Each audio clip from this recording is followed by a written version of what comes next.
Agents of S.H.I.E.L.D. Season 7, the final season. This will be the full spoiler review. I have a version up on my blog, soundedbettermyhead.com. There's a couple spoilers on there, but nothing super major. So you can check that out if you want. I end up going with a 3.5 out of 5 for this season.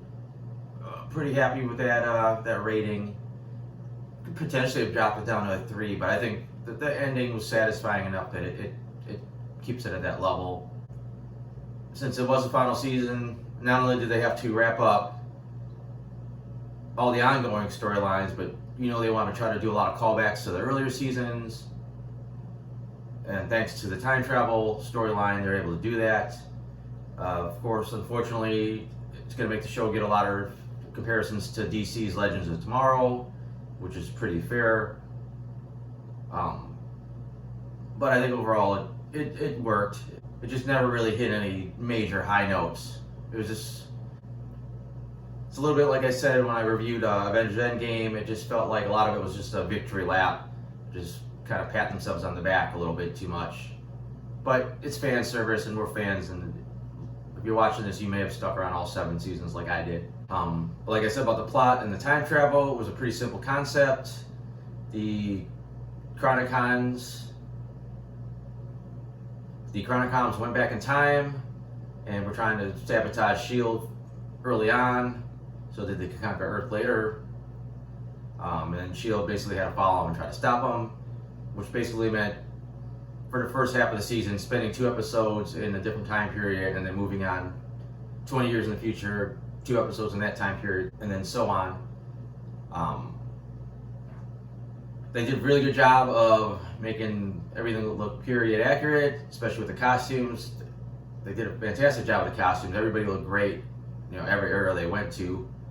One of the nicest touches was the title cards being, specific to the era that they were supposed to be in, like the old 30s style or kind of 80s vibe. And the best one was the 70s style, where they had the announcer calling all the actors' names and reading off the title of the episode. The tension does start to ramp up a little bit as they move along. S.H.I.E.L.D. is trying to keep the timeline as intact as possible. The Chronicons start screwing with history more and more, and it gets pretty obvious that the timeline's getting pretty close to being irreversibly destroyed, or damaged. The plot takes a weird twist where it shifts and suddenly Nathaniel Malik moves up to being the show's big bad, and they kind of get stuck in time. They're basically stuck in the 80s, and you really don't even get to enjoy that they're in the 80s. They pretty much spend almost all the time in the lighthouse. And that's where the show loses its momentum this season. It's just kind of sputters a little bit until you get to the final couple episodes and everything finally comes back together and wraps up nicely. Talking about the villains again, the Chronicons were fine as for what they were. They were sort of a rip-off of the Terminators in a way, even with the theme music. You got these emotionless robots that they did the job for what they needed to do. Sybil had a little bit more flair to her, but again, you don't see her a ton. She has some fun interactions with Coulson. You brought Nathaniel in. I liked him a lot at first. He kind of had like a quirkiness to him, this weird way of talking.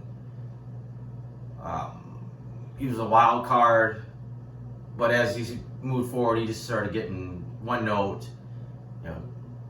His big plan was just anarchy, which is just not as compelling as the Chronicons trying to basically conquer Earth. And even when he really started working more and more with the Chronicons, it just didn't seem like they were meshing. He's like, I want to conquer Earth, basically, and they want to conquer Earth. He just wants anarchy, and I think the Chronicons would prefer order.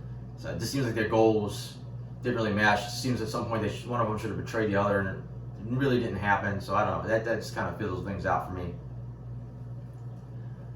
As usual, the strongest point about the show are the characters. A fair amount of stuff from previous seasons as I do the different character story arcs this time around. That Coulson had the most interesting. There's a lot of debate about what he is now, since he's basically an android. A lot of, I guess, soul searching we'd call it, or whether or not he even has a soul at this point. But I said it wasn't all doom and gloom, because they seemed to really enjoy going through history, meeting these famous people, and also being a robot and having super strength and a few other perks that come with it. May had an interesting story arc where basically she lost all her emotions initially, but she gained the power to feel what somebody else was feeling just by touching them, and it kind of helped her character get over some of that. She seems to put a lot of walls up, doesn't seem to like to feel her emotions, and by having to feel what other people were feeling, it seemed like it really helped her grow, become a different person. Mac didn't get a ton. He basically had the story with his parents getting killed and how he reacted to that, but that really was only about an episode or two worth of stuff. Deke was just Deke. He really didn't have anything super major going on with him. Yo-Yo, the whole season about her not being able to use her powers until she got rid of some traumatic memory, and then now she's more powerful than ever. It was fine, and I don't know if the trigger, the emotional thing that was holding her back was really that dramatic. Daisy's another one. Her arc itself wasn't that special, but her having to deal with having a half sister she never knew about, and meeting her mother before her mother was evil was some good stuff for some interesting stuff for her character to deal with. Most interesting thing that really happened with her leads into one of the most surprising characters for the show was Agent Sousa from the Agent Carter series. He pops up maybe 3 or 4 episodes in. Seems like he's just going to be a one-time character, and he ends up basically joining the crew. And he added some new flavor to the show, and then he just really naturally felt like him and Daisy kind of came together. It was one of the rare times it just seemed like it worked, and I was like willing to ship a couple characters like that just right out the box. Gemma's story was one of the weirder ones. She acted really strange all season, then you find out she had some kind of thing blocking her memory, and it just was a little confusing. Unfortunately, the actor that plays Fitz was filming another show most of this season, so he only appears in the last couple episodes. So it really kind of hurts the whole Gemma stuff. It made Coulson have to pick up some of the slack as the tech guy in the final episodes. When Fitz does come back, it makes a great payoff for Gemma's story. It just kind of sputters until it gets to that that point. Another great character I can't leave off is Enoch. He added a lot of humor to the show. He was the butt of most of the jokes, but then he ends up getting one of the most poignant death scenes the show's ever done. The show looked amazing. Special effects were always great. The locations looked so good for being period authentic. Fortunately, they did seem to end up at the lighthouse a lot. Just slightly redressed it for different time periods. To be honest, there's not a ton else I gotta say about the show. Like I said, it was a pretty simple concept. The execution was fair. Got a little muddled in the middle going towards the end, and then it finished strong. So let me zip through my notes here, see what's worth mentioning. A little surprised they actually started off with the. I was assuming Coulson would actually know he was an LMD right off the bat, so it was kind of weird seeing him not realizing it and then almost overloading his system as everything kind of hit him at once. There's definitely a few more cornier episodes, which I said kind of hurts it. You don't want to make the Legends of Tomorrow comparisons. The one in the 50s was kind of like that. Some of the stuff in the 70s. The whole Deacon Mac in the 80s episode, which to be honest, I did not like that episode at all initially. It was just too corny, too goofy. Sometimes too much of a Deke, in my opinion, is a bad thing. But I caught parts of the episode later on a second time and actually appreciated it a little bit more. Even as corny as it was. Also for that episode, they did a half-assed version of the Fat Thor with Mac sitting around drinking beer, not doing anything for like a year or whatever, except he stayed in still perfect shape. He just had a big fake beard on. I don't know.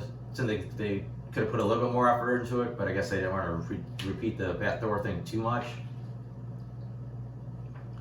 The noir episode was fine.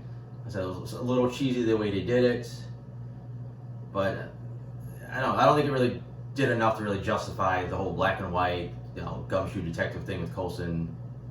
I don't think they could have did more to really nail that noir era. Weird reveal that Mac's parents were in trouble, but the twist that they were actually Chromicons in disguise was pretty good. That one really hit me. That his parents were basically dead, and now he had to fight these two killer robots that look just like them. I thought the best episode was the time loop episode. A lot of people have done variants of this, but I think S.H.I.E.L.D. had a few cool twists to it, like seeing the title card the second time, and all the credits. The fact that we think it's the first loop, but we find out from Coulson that it's actually like at least the 87th loop. Certain things you think it's the first time seeing it, and then you realize that the characters have already done it. So like I said, there was a nice twist. It was funny. It took a lot of layers to it, just trying to figure out how to save themselves, then realizing that they need the implant, and then finding out there's a killer, then finding out it's Enoch, then trying to stop him, and then the super sad ending with Enoch sacrificing himself. But just overall, one of their best episodes that I think they've ever done. I thought they were going to do more with Nate recruiting like different characters in the past to help him with S.H.I.E.L.D., but all we really got was Daisy's half-sister, some random mercs, and a younger version of John Garrett, who at first I thought the casting was mediocre until I realized it was actually Bill Paxton's son, so I thought that was really cool. But I thought they were going to find more characters from different episodes that really helped them team up, and they really didn't. I was a little disappointed with that. The fight scenes were great in the final episode, really well choreographed. You wasted a lot of time in the final episode having to have Fitz come in and explain everything that happened up to that point. Kind of thought that was going to happen like the third to last episode, but we get our explanation. As I said, it takes up a lot of time. Really confusing at first, seeing how that episode went all the way back and connected to the season finale from last season. Took a minute for me to understand all the working parts on it. Didn't like to fake out with a Daisy sacrifice. They've been doing that a lot lately with almost killing a character off in the finale and then just bringing them right back. They did it with May twice last season. Looked like they were going to do it with Daisy. Kind of didn't buy it. I thought they set up her and Sousa thing too hard. So I figured they would save her. It was a little corny how they did it. Seemed like she really shouldn't have been able to be saved, floating out in space, no oxygen and frozen solid, but they just went with it. They overdid it a lot with it's the team's last mission. Like, Sybil was all excited this was going to be their final mission. Like, she shouldn't even care that it's their final mission, unless she knows that they're all dying, which they weren't. Everybody got more or less a happy ending. It was kind of cool seeing what they're up to 1 year later. There could be some potential stories down the road if they find some way to bring the show back on Disney Plus. Still wasn't like super happy ending, but for what it was pretty solid. And that's pretty much it. I said I really enjoyed the show overall. It wasn't the show that I wanted, but it ended up being the show I didn't know I wanted. I thought this thing was going to be all, maybe Iron Man shows up in an episode, or Captain America, some cool characters pop in. They really don't. They just kind of reference everything, like, Thor had a big fight and we just missed it. But once you got hooked to the characters, the show was able to kind of go on in its own momentum. It was really set up to end in season 5, which would have worked out great. They ended up getting 2 more short seasons afterwards, which was probably 2 seasons too long.